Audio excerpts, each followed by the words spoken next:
Comment ça va? That means how you doing? No, stop, cut. Daddy, what are you doing? Ladies and gentlemen, I'm sorry I have to interrupt this unimportant message to tell you that Tinu is not crafting today, that he's getting his booty outside right now and pressure washing my carport. Okay. What? I said okay, no problem.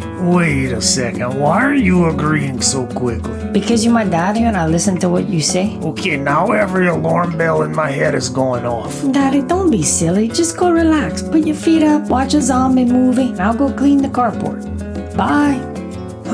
And the award for best parenting goes to Claude Dufresne for his work on that train wreck that he calls a son. And the crowd goes wild. Pressure wash the carport, huh? Okay.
Tinu, what'd you do to my carport?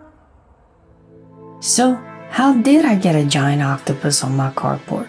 Well, the first thing I did was sketched out an octopus on paper. Then I scanned it and brought it into Photoshop. From there, I made some changes and refinements, smoothed it out a little more. After that, I transferred it using the grid method. What the heck is the grid method, Tinu? Well, the grid method allows you to transfer a drawing, making it larger or smaller without any fancy equipment like a projector. Let me show you. So the first thing we want to do is put a grid over our drawing. Now you can see that certain parts of the drawing intersect with the grid lines, like there and there.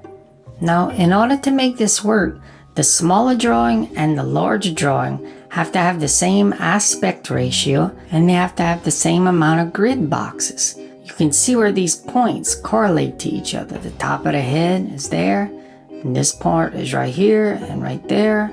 See that? Okay, that's great, Tinu. You can make some dots in Photoshop. But how is this gonna allow me to blow up a drawing on my carport? Well, see, each of these dots correlate to each of these points.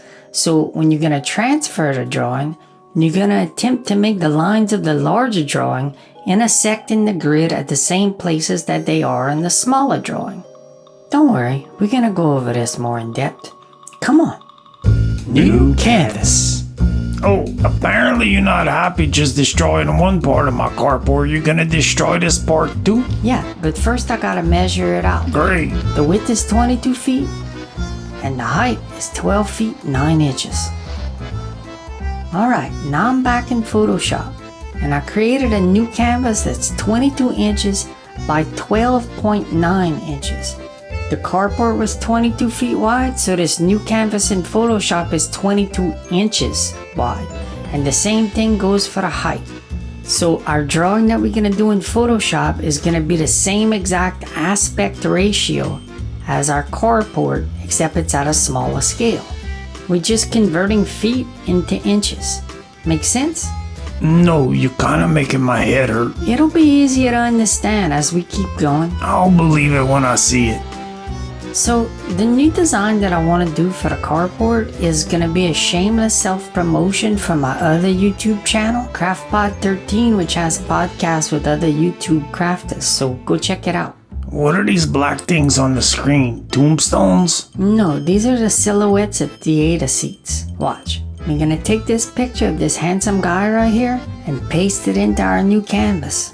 Now I'm gonna flip the image horizontally, like that. That does not look good. Well, hold on, you gotta wait a little while. I'm gonna scale him down and then use the effects levels to drop the color down to black so that he's a silhouette. Now it looks like we're looking at him from behind and he's sitting in the theater seat looking at the screen. Hey, you know what would make this good? Is if he had somebody else in the theater sitting with him. Who? Like maybe this guy right here? Exactly, but that's not the most flattering picture of me. Well, you're not really photogenic. Do you know millions of your viewers out there would strongly disagree with that? I don't think you have an accurate grasp on how many people watch this channel. Well, I don't think you would know handsome if it was staring you in the face, and it is. Let's just make this picture a silhouette. See? Problem solved. I have better publicity photos than that. Alright, now I'm gonna bring in CraftPod 13. It's my spaceship. Let's get it placed and turned. That's a cool angle right there. Let's add some stars.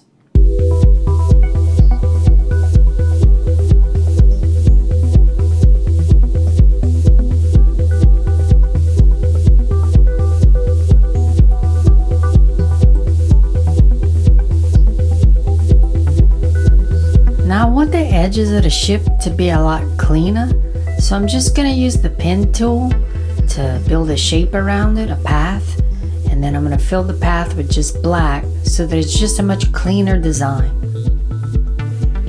And then once that's done, I'm just going to fill the path with black. And now I'm going to clean it up a little bit because it looks like a giant wine bottle floating in space. Let's fix that.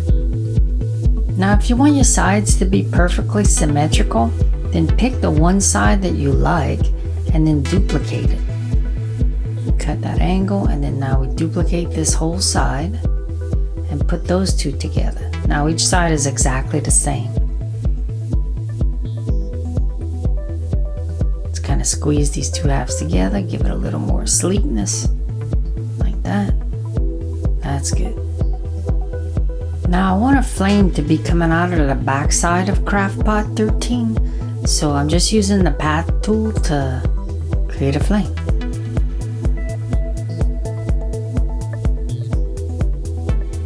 Okay, this is starting to look pretty good.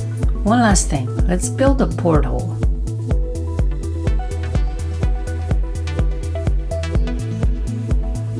Hey, now it looks like space. Now in the preferences of Photoshop, let's add a grid line every 2 inches instead of 1. That's more manageable. Now let's print it. This is an homage to Mystery Science Theater 3000. Alright, we gotta get our canvas clean for the next step. And this is how you do it if you like your neighbors. But if not, now we're going to add the grid lines to the concrete. So every 2 feet. And that correlates to our smaller drawing, which has a line every 2 inches. So to make our grid on the concrete, we're going to use a chalk line. You pop it. So line it up with your marks. And pull it real tight. And then you pop it. Pop. It's a little hard to see. I agree with you on that one. Especially at a distance.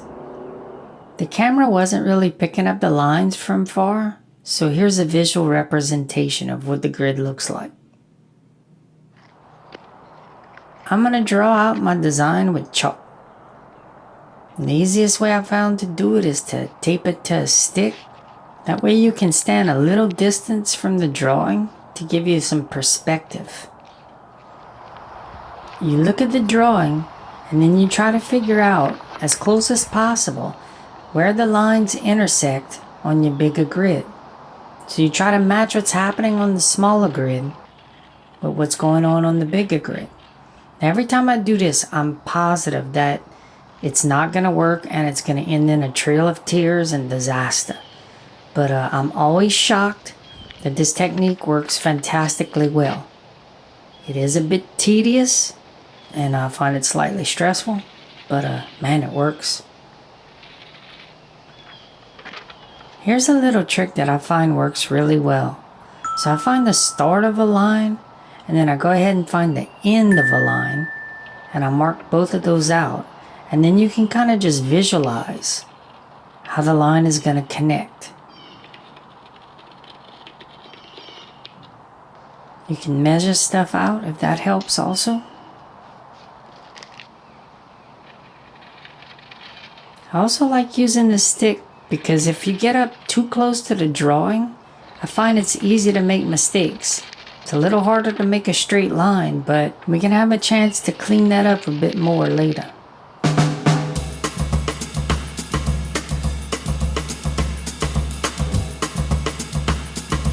Use anything at your disposal that will make the whole process easier on you.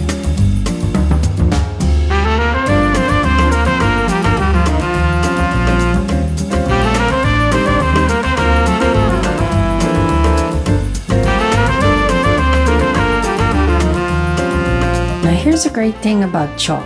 I was too close to the drawing and got confused where the line was, and I made the face too wide. But I can just redo the line and then use a paintbrush or water to just erase the chalk. It just disappears. See? You can clean up your lines. Hey everybody, look, Tinu thinks he's a cowboy. I'm not a cowboy, I'm just protecting my head from the sun.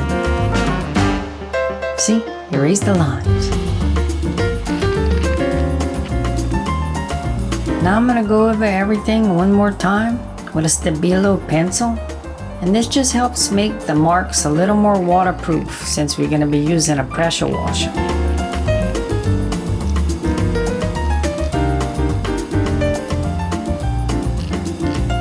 Are we having fun now?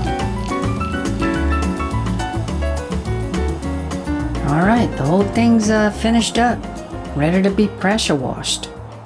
That was a long day. Watch out.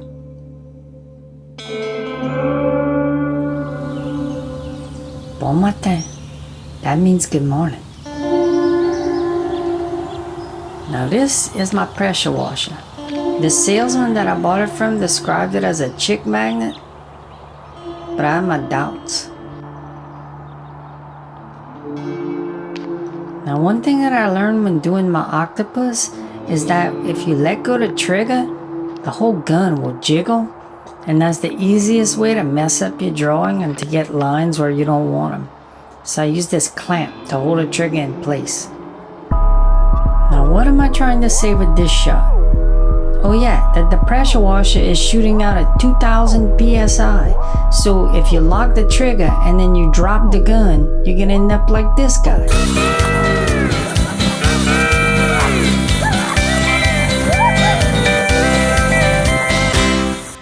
Feel the pressure.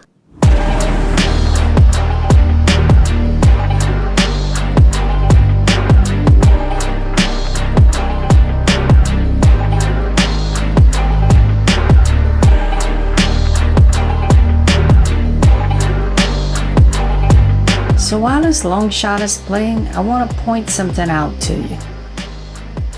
It's easy to mess up these lines, and if you mess it up, you don't have a second chance, really. But watch, I draw a line and I move away from the edge and reset my feet.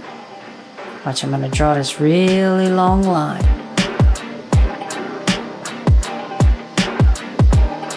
See, move away from the edge, reset your feet, get your line away from the edge, back to the line, oops.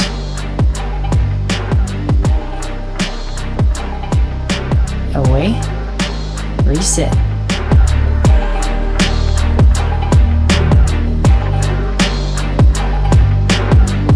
I hope that's making sense.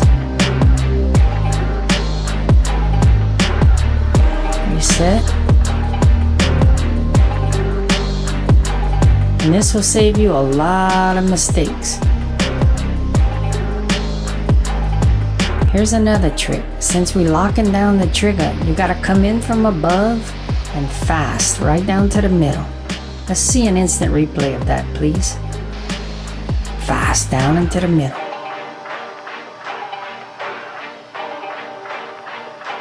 Also, if you have trouble focusing on things, I would suggest getting a meditation app for your phone because it does take a bit of concentration.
What can I draw on my carport, Tino?